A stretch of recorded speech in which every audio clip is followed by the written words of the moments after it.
Hey again, folks, it's Brian, and we got another final. This one we've been kind of tinkering with for the last month, but we've actually had the kit for many years. This was a 3D printed model that was gifted to our friend Matt over at Lucasy, and he didn't quite know how to go about building this or painting it or anything like that. He was very grateful to the person that sent it to him, but he was not quite sure how to go about constructing it or painting it or anything like that. So he gifted it to me, thought maybe I'd be interested in dealing with this, and I certainly was. So I'm very grateful to not only Lucasy, but also to whomever sent it to him.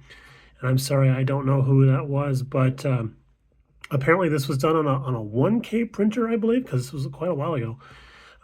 So there was some layer lines to sand out here and there. I didn't get them all. I've just never done anything of this scale before with 3D printing, but we did do our best.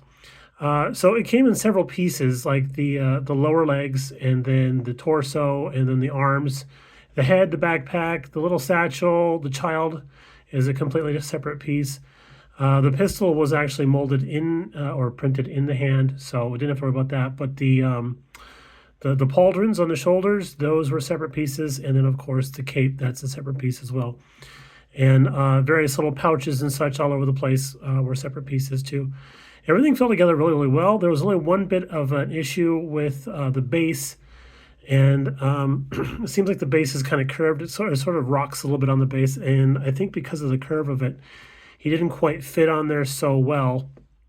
I don't know if the camera's showing this very well, but I had to actually use a lot of milliput built up down here at the base to give him, because otherwise his foot was floating in the air. And it would be okay if he was doing that, but there was a molded area for his foot to actually step into. So we filled that in and then made it look like the surrounding rock as best we could. The whole thing is painted with literally Tamiya rattle cans, primered, and then based the whole thing in black, and then came back over with red brown. I think it's TS4 red brown. And then we did a custom color mix for the cape because that was more of a black brown color. So that's actually airbrushed.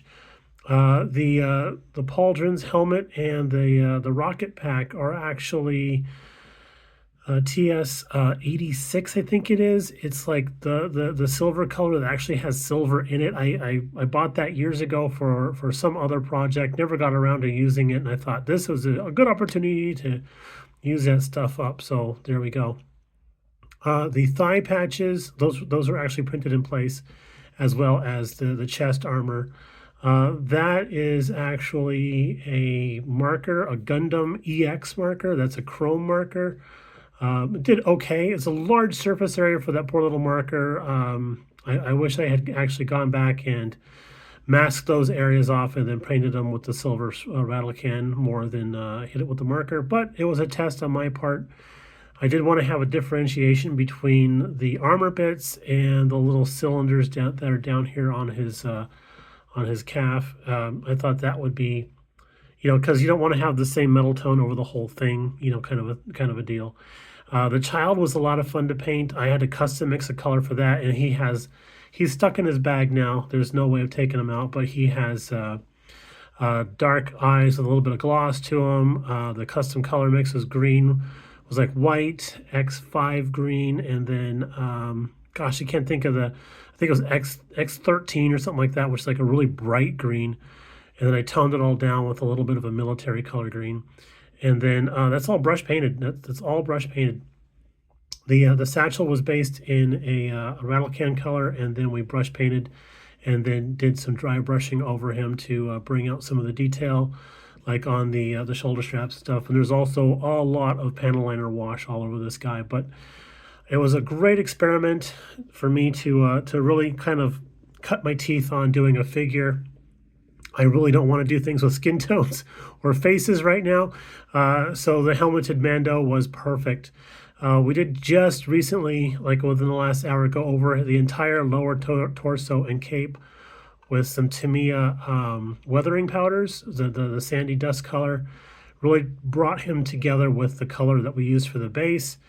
And I think that's it's definitely, it's not a winner, But in my book, I am so pleased and happy with it and very proud of myself for actually tackling this project finally and getting it done. But once we started going on this guy, it was only a couple of weeks from beginning to end. So I was so excited to get this done and pack it up so we can take it up to Vegas tomorrow for the Best of the West show. I've never entered anything in a figure category before, so we'll see how we do. If even if somebody actually walks up and says, "Hey, that looks pretty cool," I'll be happy. I'll be very, very happy. But yeah, if you're the one that gifted this to Matt, to Luca several years ago, please reach out and say hello. I'd like to tell you thank you for the awesome gift through Matt, of course. But I'm hopefully that you're still in the 3D printing realm and cranking out stuff. So please reach out if you were. Appreciate that greatly. All right, y'all, we're going to go ahead and sign off now and get ready to start packing up stuff so we can hit the road tomorrow. And I don't know if we're going to film any video while we're at the show. Mrs. BG's getting kind of, she's not really tired of it. She just wants to be able to enjoy the shows for what they are rather than having to film. So I respect that. And she's done such a great job over the years. She deserves a break. All right, y'all, we're also going to sign off, and we'll talk to you in the next one. Bye now. And yes, this is the way.